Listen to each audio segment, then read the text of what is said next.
tôi gìวันrút chế nè rút chế ta tỏi giả sĩ rồi chẳng đông giờ ta tỏi giả sĩ rồi chẳng đông giờ ta tỏi rồi nó dòng to to số sát số này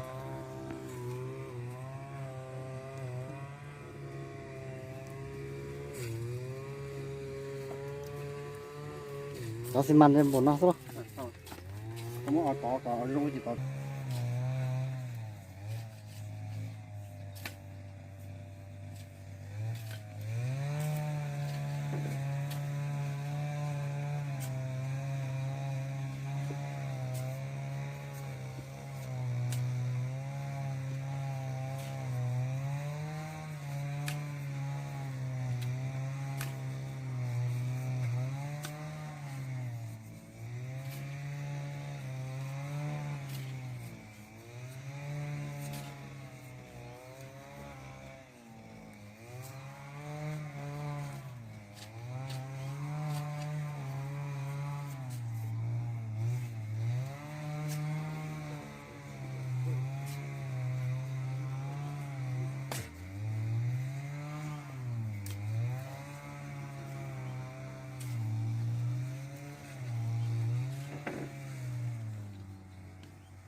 là tôi có phải đi phải không?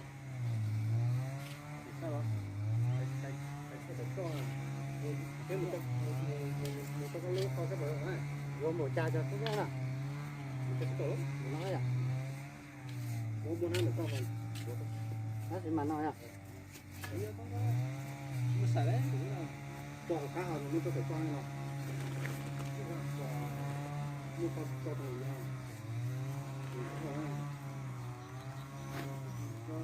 Nó còn đi cho nó còn đi cho cái nó phải khác không? Có cần có cho còn nó lúc không biết không? Nó không biết là nó không biết. Nó không biết à?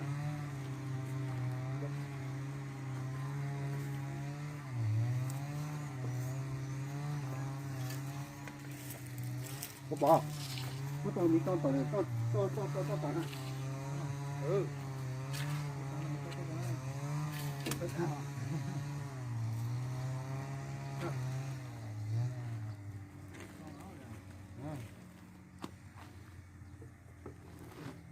Phải bật bún một tuần đi con.